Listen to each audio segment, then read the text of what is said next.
अगर आप भी हैं क्लास 11 क्लास 12 में तो MK बूस्टर लाया है आपके लिए शानदार मौका। यहाँ पर आपको बहुत आसान तरीके से पढ़ाया और समझाया जाता है जिससे कोई भी बच्चा आसानी से पढ़ सकता है। इसे पढ़कर आप अपनी क्लास में टॉप कर सकते हैं और पूरे 100 में से 100 नंबर ला सकते हैं। यहाँ पर आपको डेली लाइव क्लासेज मिलेंगी, हैंड रिटन नोट्स मिलेंगे, टेस्ट सीरीज, पिछले वर्षों के पेपर के सॉल्यूशन, ऐसे तमाम फीचर इस ऐप में मिलेंगे। तो देर किस बात की, अभी डाउनलोड करें MK booster app. Link video के डिस्क्रिप्शन और प्ले स्टोर पर उपलब्ध है।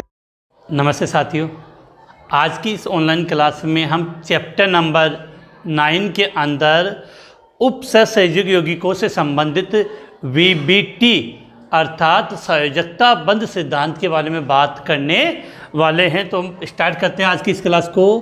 आज का जो अपना टॉपिक है, सबसे पहले हम लिख रहे हैं यहाँ पे संयोजकता बंध सिद्धांत। क्या लिखा? संयोजकता बंध सिद्धांत। अगर इसको इंग्लिश में बोलना चाहें तो संयोजकता का क्या बोलते हैं आप? Valency bond theory. तो शॉर्ट में क्या हो गया? VBT। तो आज हम संयोजकता बंध सिद्धांत अर्थात किसकी बात करने वाले हैं? VBT। बेटा इस सिद्धांत की सहायता से उपसहसंयोजक यौगिक होते हैं आपके, उनकी ज्यामिति अर्थात उनकी आकृति और सबसे विशेष बात उनके चुंबकीय गुणों की आसानी से व्याख्या की जा सकती है। अर्थात अगर आप देखे जाए कि संयोजकता बंध सिद्धांत का मुख्यतः जब हम अध्ययन करते हैं तो इसकी सहायता से, संयोजकता बंध सिद्धांत की सहायता से हम उपसहसंयोजन यौगिकों की क्या ज्यामिति अर्थात आकृति और उसके चुंबकीय गुणों की आसानी से व्याख्या कर सकते हैं। अब क्वेश्चन किस टाइप का आता है हम पहले उसकी बात कर लेते हैं। नॉर्मली क्वेश्चन कम पूछा जाता है कि VBT सिद्धांत के मुख्य बिंदु लिखो। प्रश्न आता है कि आपको कोई उपसहसंयोजन कंपाउंड, आपको एक कोऑर्डिनेशन कंपाउंड मिलेगा, उस कोऑर्डिनेशन कंपाउंड की आप क्या बता सकते हो? ज्यामिति या आकृति पूछी जा सकती है। अब ज्यामिति या आकृति हम तब बता पाएंगे जब हमें उसमें संकरण का पता हो। तो अर्थात इस सिद्धांत की सहायता से संकरण को भी आप आसानी से ज्ञात कर सकते हो। संकरण ज्ञात कर सकते हो तो उसकी आकृति और ज्यामिति आसानी से बता सकते हो, साथ ही उसके चुंबकीय गुणों की भी व्याख्या हम कर सकते हैं। तो कंपाउंड दिया हुआ मिलेगा, उससे रिलेटेड कुछ क्वेश्चन बनते हैं। तो टॉपिक को स्टार्ट करते हैं। ये तो नॉर्मल चीज़ थी, हमने स्टार्ट कर रहे हैं। तो अब आगे देखो, तो आज का अपना टॉपिक क्या है? संयोजकता बंध सिद्धांत की सहायता से उपसहसंयोजक गुणों की व्याख्या।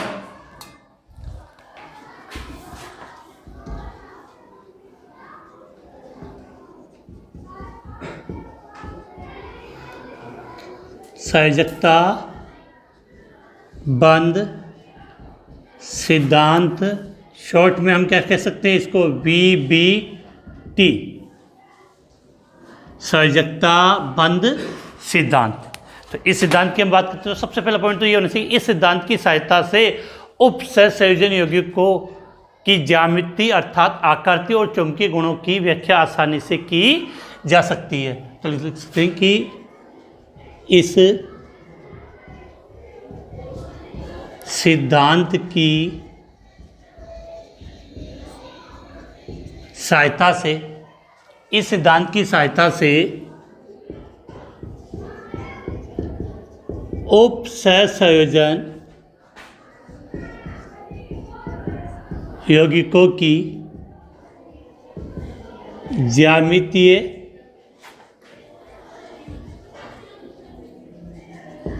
अर्थात नॉर्मली हम क्या याद कर सकते हैं? अर्थात आकृति। तो उपसहसंयोजन यौगिकों की ज्यामिति तथा चुंबकीय गुणों की व्याख्या की जा सकती है।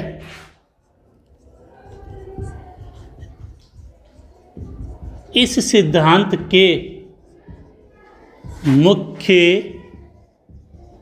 बिंदु निम्न है। इस सिद्धांत के मुख्य बिंदु निम्न है। नंबर पहला बिंदु, सबसे पहले क्या होता है कि कोऑर्डिनेशन कंपाउंड में जो केंद्रीय धातु होती है, केंद्रीय धातु या परमाणु अपनी ऑक्सीकरण संख्या के अनुसार इलेक्ट्रॉन त्याग कर धनायन का निर्माण करते। तो शॉर्ट में बिंदु लिख रहे हैं कि सर्वप्रथम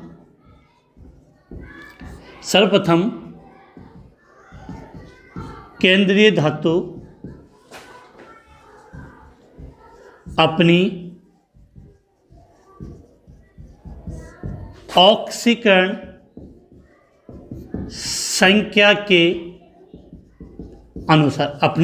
संख्या के अनुसार इलेक्ट्रॉन त्याग कर धनायन बनाते हैं। दूसरा बिंदु क्या होगा? दूसरे बिंदु में क्या होगा कि जो केंद्रीय धातु थे धनायन बन गया। अब यहाँ पर क्या होता है कि ये केंद्रीय धातु लिगेंड के साथ बंध बनाने के लिए उसको रिक्त कक्षक उपलब्ध करवाता है, जिसकी संख्या लिगेंड की संख्या के बराबर होती है। तो दूसरे पॉइंट को हम इस प्रकार से लिख सकते हैं। यहाँ पे दूसरा पॉइंट यहाँ लिख सकते हैं हम कि केंद्रीय धातु आयन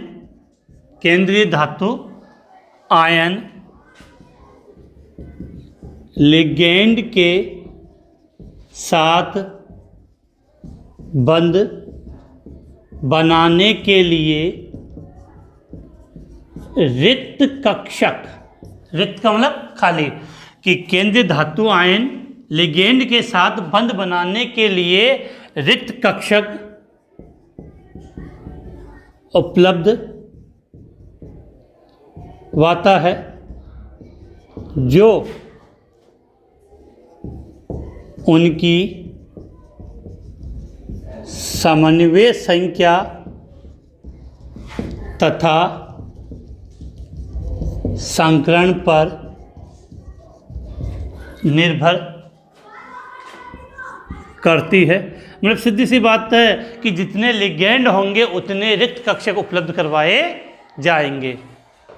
तीसरा पॉइंट आप ये लिख सकते हो कि लिगेंड इन रिक्त कक्षक में अपना लोन पेयर एकाकी इलेक्ट्रॉन युग्म देखकर केंद्रीय धातु आयन के साथ कौन सा उपसहसंयोजक बंध बनाता है।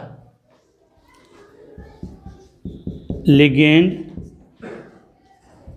इन रिक्त कक्षकों को अपना एकाकी इलेक्ट्रॉन युग्म देकर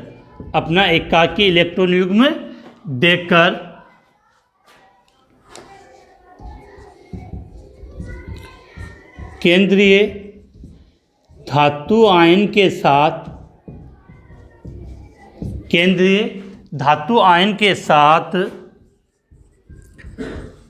उपसहसंयोजक बंध बनाता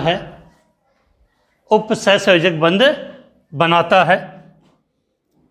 अब यहाँ पे एक विशेष बात आपके लिए नोट बता दूँ कि यहाँ संकरण की जब हम ज्ञात करेंगे तो यहाँ पर विशेष देखना कि संकरण में अंदर वाले डिकक्षक भाग लेते हैं या बाहर वाले। जब हम इनके एग्जाम्पल पढ़ेंगे तब अपनी ये बात क्लियर समझ में आ जाएगी। मैं पॉइंट तो यहाँ लिख देता हूँ। यदि संकरण में n-1 d कक्षक भाग ले तो इन्हें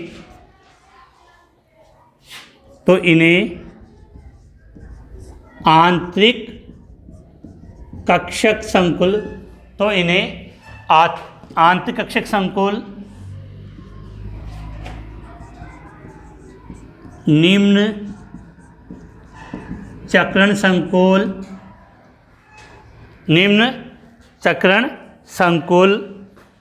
या चक्रण युग्मित संकुल कहते। बड़े ये बात समझाऊंगा अभी कि यदि संकरण में n-1 अर्थात अंदर वाले कक्षक भाग लेते हैं तो उसे आंतरिक कक्षक संकुल, निम्न चक्रण संकुल या चक्रण युग्मित संकुल कहते हैं।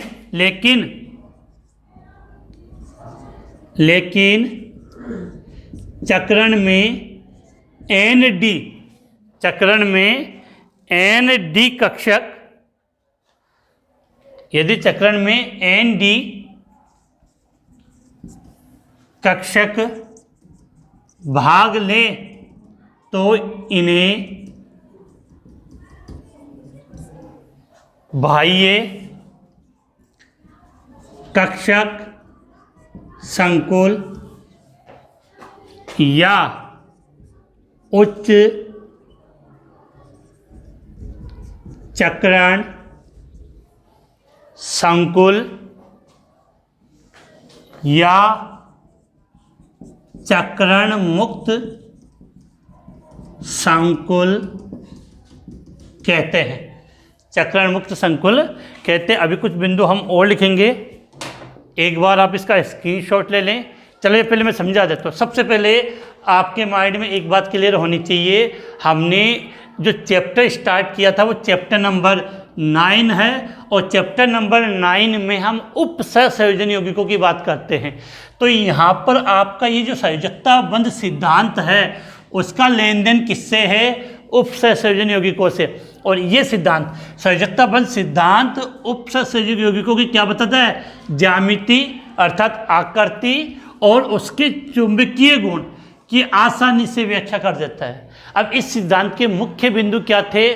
पहला बिंदु कि सबसे पहले क्या करता है, केंद्रीय धातु परमाणु अपनी ऑक्सीकरण संख्या के अनुसार इलेक्ट्रॉन त्यागेगा और क्या बनाएगा? धनात्मक बनाएगा।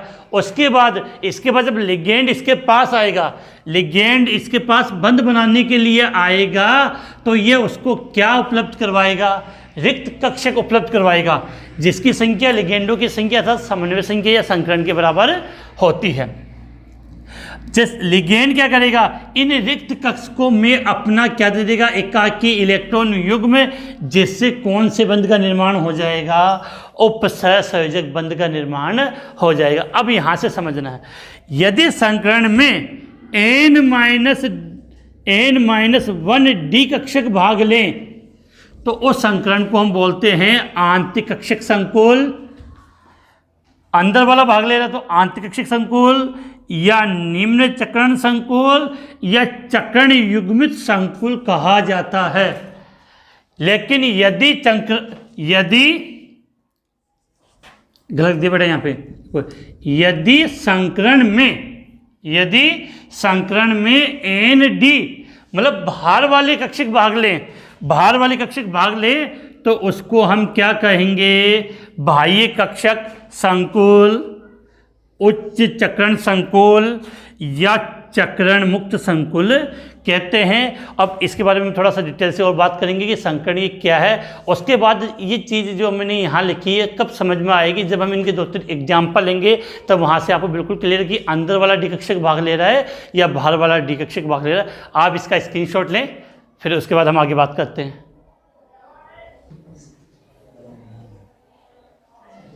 तो स्क्रीनशॉट हो गया आपका। अब देखो हम आगे बात करें इसमें कि मैं डाल रहा हूँ इसको, और ये चीज़ें मैं आपके यहाँ आगे एक्सप्लेन करेंगे डिटेल से कि आगे हमें इसके बारे में और क्या बातें याद करनी है।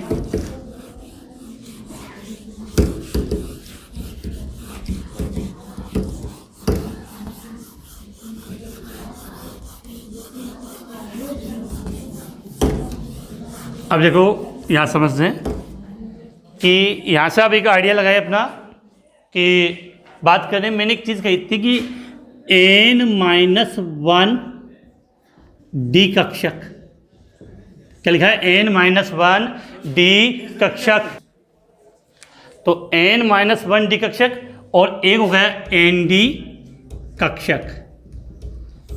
देखो यहाँ पे समझते हैं, मैंने ये कहा था कि n-1d कक्षक अगर संकरण में भाग ले रहा है तो वहाँ संकरण आपका कौन सा होगा वो माइंड में क्लियर कर लेना। उस संकरण को हम बोलते हैं आंतरिक कक्षक संकुल कहेंगे उसको, या उसको हम बोल सकते हैं निम्न कक्षक संकुल, तीसरा चक्रण युग्मित संकुल, चक्रण युग्मित संकुल, एनडी कक्षक। इसके लिए व्याकरण अगर ये हो तो बाह्य कक्षक संकुल, उच्च कक्षक संकुल या चक्रण मुक्त संकुल। इतनी सी बात समझ आगे होगी। अब देखो बेटा, संकरण में आप लिखते हो जैसे sp संकरण होता है, sp2 होता है, sp3 होता है। यहाँ तक तो आपको कोई कन्फ्यूजन नहीं होता है, ये सब बाह्य ये होते हैं। अब देखो एक जगह हम लिखते हैं sp3d या लिखते हैं dsp3। अब देखो इसमें d बाद में आ रहा है तो ये बाह्य कक्षक संकुल है, अगर d पहले आ गया तो आंतरिक कक्षक संकुल हम इनको कहते हैं। अब एक बात हो रही है, आपको यहाँ से कुछ चीज़ें आपको याद क्लियर करनी है कि अगर संकरण sp है तो उसकी आकृति कैसी होगी। देखिए संकरण sp2 हो तो उसकी आकृति कैसी हो जाती है, त्रिकोणीय। संकरण sp3 हो तो उसकी आकृति हम क्या कहेंगे, चतुष्फलकीय। क्या कहोगे इसको आप, चतुष्फलकीय। लेकिन ध्यान रखना एक संकरण इसमें dsp2 अगर ये कंडीशन हो तो संकरण की आकृति कैसी हो जाती है, वर्गाकार या वर्ग समतलीय बोल देते, ज़्यादा कंफर्टेबल रहेगा आपके। कौन सा, वर्ग समतलीय। अब देखो यहाँ पर हम बात करें वर्ग समतलीय। ये यहाँ पर कंफ्यूजन हो जाता है बहुत बार कि sp3 हो तो आकृति क्या होगी, चतुष्फलकीय, और dsp2 हो तो वर्ग समतलीय। इसके अलावा अपना जो एक एग्जाम्पल और काम आएगा sp3d2, अगर ये हो तो आकृति अष्टफलकीय, और d2sp3 हो तो आकृति भी सेम यही अष्टफलकीय रहने वाली है। एक इसमें और हो जाता है आपका कि sp3d हो तो इसमें आकृति हम क्या बोलते हैं, त्रिकोणीय d पिरामिडी। क्या बोलते हैं, त्रिकोणीय d पिरामिडी। तो एक बार आप इसका स्क्रीनशॉट ले लें, उसके बाद हम इसके एग्जाम्पल स्टार्ट करते हैं जहाँ से आपको काफ़ी चीज़ कंफर्टेबली समझ में आ जानी चाहिए।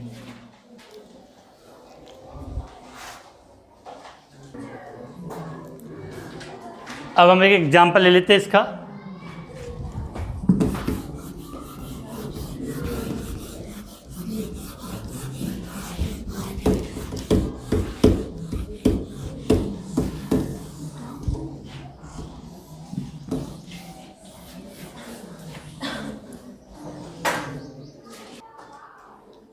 तो एक एग्जाम्पल लेते हैं कि जैसे यहाँ पे लिख रहा हूँ मैं एग्जाम्पल के रूप में CONH3 ठीक, इस कंपाउंड की बात करते हैं। हमें इसकी ज्यामिति बतानी, इसकी ज्यामिति क्या है, उसमें संकरण कौन सा है और उसके चुंबकीय गुण क्या है। तो इसके लिए हमें सबसे पहले क्या करना पड़ेगा कि यहाँ पर केंद्रीय धातु क्या है, बता बेटा। यहाँ पे केंद्रीय धातु यहाँ पे क्या है, कोबाल्ट है। जो केंद्रीय धातु कोबाल्ट है, लिगेंड कौन है, NH3। लिगेंड की संख्या कितनी, 6 है, तो समन्वय संख्या 6 हो गई इसकी। अब देखो सबसे पहले मैंने लिखा यहाँ कोबाल्ट, यहाँ पे कोबाल्ट लिख दिया। अब आपको करना है कि कोबाल्ट का आपको इलेक्ट्रॉनिक विन्यास लिखना है। तो इलेक्ट्रॉनिक विन्यास में आप सबने पता है कि कोबाल्ट का अगर इलेक्ट्रॉनिक विन्यास लिखना तो हम किस लिखेंगे, आर्गन, आर्गन, फिर आएगा आपका 3D,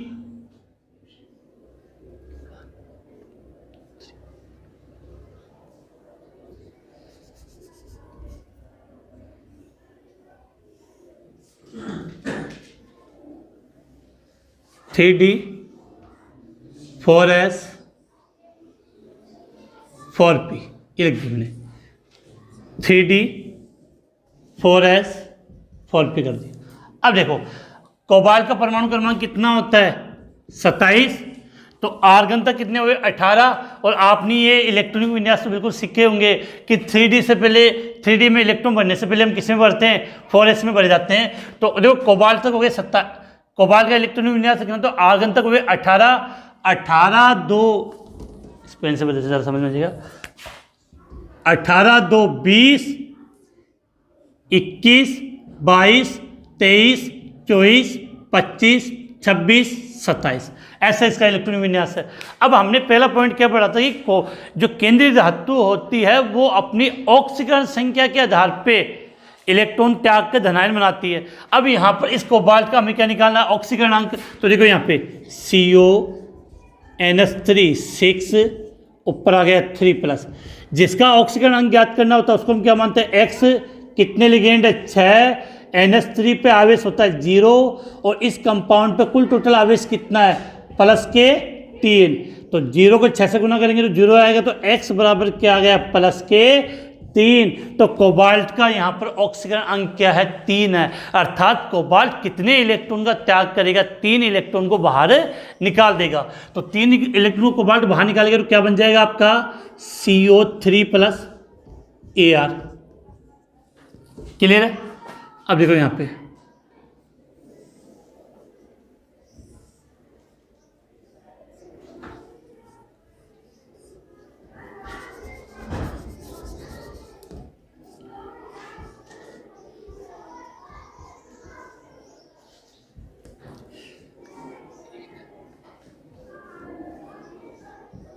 अब देखो ये 3D और ये 4s। अब बेटा कोबाल्ट 3+ का मतलब कितने इलेक्ट्रॉन का त्याग किया, कोबाल्ट ने 3 का त्याग कर दिया। तो कोबाल्ट का परमाणु क्रमांक पहले 27 था, जो 27 का मतलब इसके पास 27 इलेक्ट्रॉन थे। अब 27 में से कितने इलेक्ट्रॉन बाहर निकल गए, 24। तो अब 24 इलेक्ट्रॉन का सिस्टम क्या था, आर घनत्व 18 थे। अब 3 इलेक्ट्रॉन बाहर निकालने, तो इधर से आप 3 इलेक्ट्रॉन बाहर निकाल दो। कितने इलेक्ट्रॉन बाहर निकालने आपको, 3। तो 3 इलेक्ट्रॉन आप यहाँ से आपको क्या करने, बाहर निकालने। तब 3 इलेक्ट्रॉन आपने कैसे भरे थे वैसे बाहर निकालने हैं। तो 2 तो यहाँ से बाहर चलाएगा और लास्ट में आपने एक ये भरा था, ऐसे निकाल दो बाहर। तो क्या कंडीशन आ जाएगी, इसमें 2, यहाँ पर कितने कितने हो जाएंगे, एक की कंडीशन थी। आप कोबाल्ट 3 का मतलब कितने इलेक्ट्रॉन बाहर निकालने थे, 3। तो 2 और 1 यहाँ से निकाल दिया, 3। अब क्या होता है बेटा, यहाँ पर जो NH3 है वो इसके पास आएगा बंद बनाने के लिए। तो लिगेंड की संख्या कितनी है, 6। तो इसको 6 खाली कक्षक चाहिए। कितने खाली कक्षक चाहिए, 6। लेकिन इससे पहले एक बात आपको याद रखनी है कि जो NH3 होता है, अमोनिया जो एमीन जो लिखा है NH3 एक प्रबल लिगेंड है। ये प्रबल लिगेंड क्या होते हैं, दुर्बल लिगेंड क्या होते हैं, अगला जो सिद्धांत पढ़ेंगे CFT उसमें इसके बारे में डिटेल से बात करेंगे। तो हम यह बात करें कि NH3 एक प्रबल लिगेंड है, और प्रबल लिगेंड होने से इलेक्ट्रॉनों का युग्मन हो जाता है, मतलब इलेक्ट्रॉन पास पास चले जाते हैं। तो यहाँ पे चाहे तो आप एक लाइन लिख सकते हो कि NH3 एक प्रबल लिगेंड होने के कारण, NH3 एक प्रबल लिगेंड होने के कारण इलेक्ट्रॉनों का युग्मन हो जाता है। अब युग्मन होगा तो क्या कंडीशन हो जाएगी, देखो यहाँ पे CO3 + Ar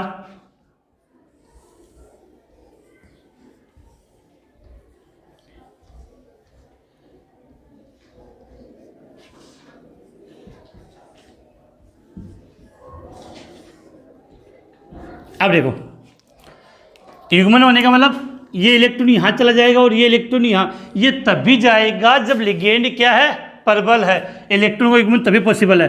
तो ये कंडीशन थी आपकी पहले। तो यहाँ वाला इलेक्ट्रॉन था वो यहाँ आ गया, यहाँ वाला यहाँ निकल गया। अब देखो इसकी समन्वय संख्या कितनी है कंपाउंड में, 6।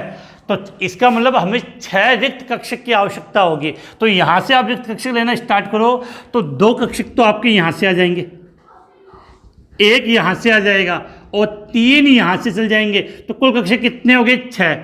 क्योंकि 6 लिगेंड है तो लिगेंड अपना जो एकाकी इलेक्ट्रॉन युग्म किसको देगा, खाली कक्षक में तो ही देगा। तो लिगेंड की संख्या कितनी है, 6 सामान्य संख्या, तो ये 6 खाली कक्षक हमने यहाँ से ले लिए। अब देखो 6 कौन कौन से लिए वो देखो गौर से, 2 तो यहाँ से लिए डी के, एक एस का और 3 पी के। इसका मतलब आप शॉर्ट में चाहो तो ये समझ सकते हो ये D2sp3 संकरण आया या नहीं है। D2sp3 संकरण कहाँ से आया कि ये तो जो डी के 2 कक्षक हो गए, एक एस का हो गया और 3 पी के, तो D2sp3 संकरण। इसको मैं सर बना भी देते हैं समझाने के लिए।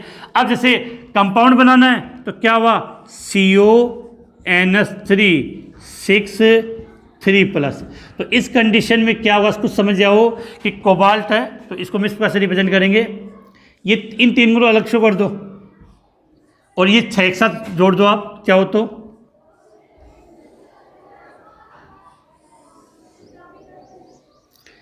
एक 2 3 4 5 6 हो गए। अब देखो यहाँ क्या होता है, जो NS3 था, NS3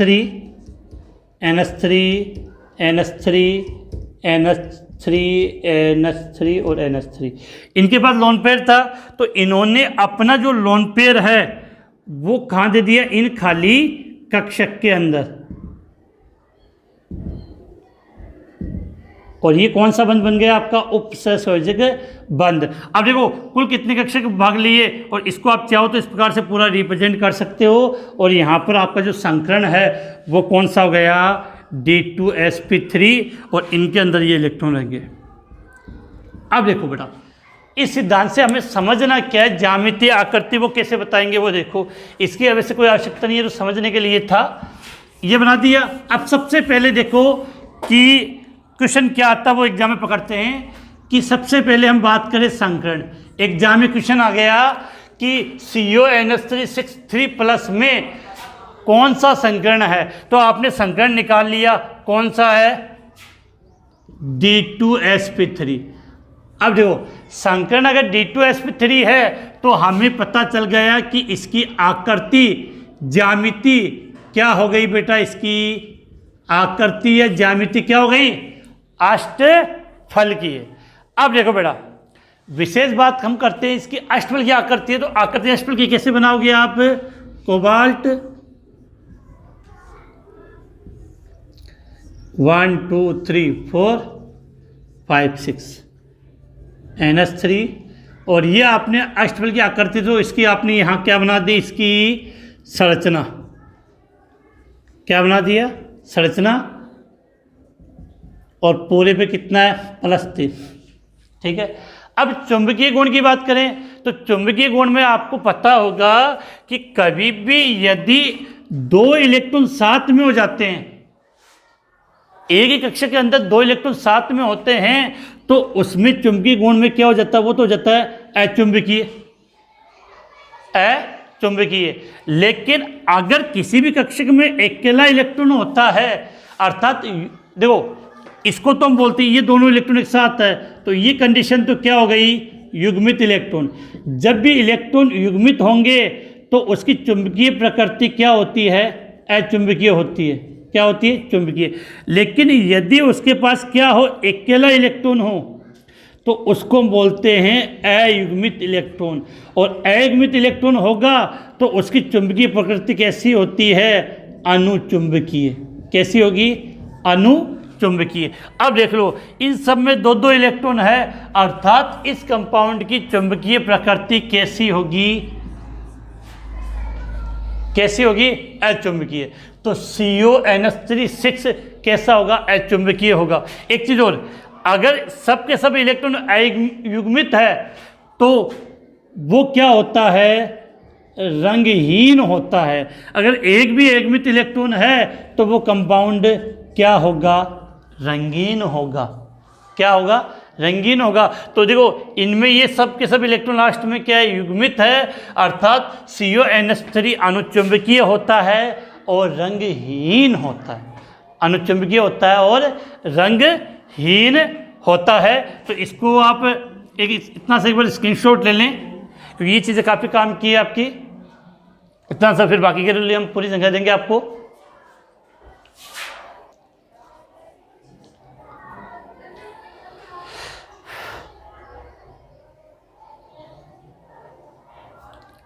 अब देखो बेटा यहाँ पे, तो यहाँ से आप ये चीज़ लिख सकते हो, इस कंपाउंड के लिए हम जो बात लिख रहे हैं कि इस कंपाउंड की चुंबकीय प्रकृति कैसी है, तो आप लिख सकते हो अचुंबकीय है। क्या ये अचुंबकीय, विशेष बात। और यहाँ पर आप चाहो तो चुंबकीय आघूर्ण म्यू का मान भी ज्ञात कर सकते हो। अब देखो म्यू का मान क्या होगा, 0।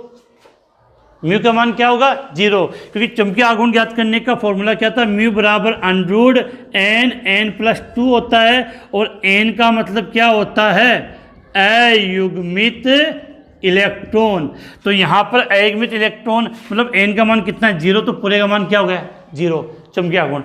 इसके अलावा ये कंपाउंड कैसा होगा, रंगहीन, क्योंकि एक भी अयुग्मित इलेक्ट्रॉन इसके पास नहीं है। तो कंपाउंड कैसा है, रंगहीन। एक विशेष बात, अब आपसे पूछा जाए कि ये आंतरिक कक्षक संकुल है या बाह्य कक्षक संकुल है। अब देखो बेटा क्या लिखा है वो समझे यहाँ पे कि 3D4S4P, तो n का मान क्या है,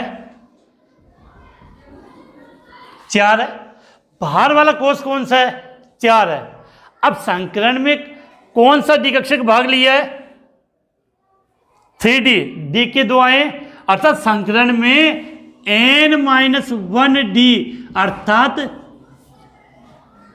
3D वाला कक्षक भाग लिया है। तो अंदर वाला डी कक्षक, सीधी बात है।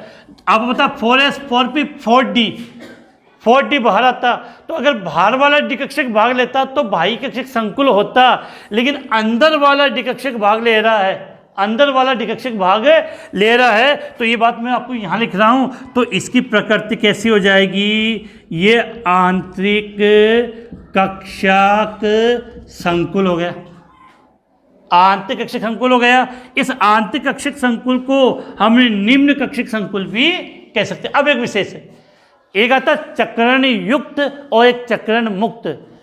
चक्रण, इलेक्ट्रॉन यहाँ युग्मित हुए, इलेक्ट्रॉन यहाँ क्या युग्मित, तो चक्रण युक्त संकुल हो गए ये। इसके लिए आप बोल सकते हो चक्रण युग्मित संकुल। तो क्या लिख सकते हो आप इसके लिए,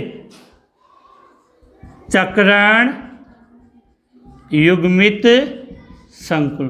कौन सा संकुल हो गया ये, चक्रण युग्मित संकुल। स्क्रीनशॉट लें जल्दी से, ये पूरा समझा दिया। और कल हम इसके 2-3 एग्जाम्पल और अच्छी तरीके से समझेंगे, जिससे ये आपका बिल्कुल जो टॉपिक है वो अच्छी तरीके से आपका टॉपिक है वो क्लियर हो जाए। तो कोई इतना बड़ा टॉपिक नहीं है कि हाँ थोड़ा सा अजीब है, लेकिन इसको जितना हम एग्जाम्पल के माध्यम से प्रैक्टिस करेंगे उतना ईजिली आपको ये समझ में आ जाएगा। तो इसका आप स्क्रीनशॉट ले लें, और उसके बाद इसके जो अगले जो नेक्स्ट एग्जाम्पल हम प्रैक्टिस करेंगे वो कल की क्लास में करेंगे। तो आज की इस क्लास को हम यहीं समाप्त करते हैं।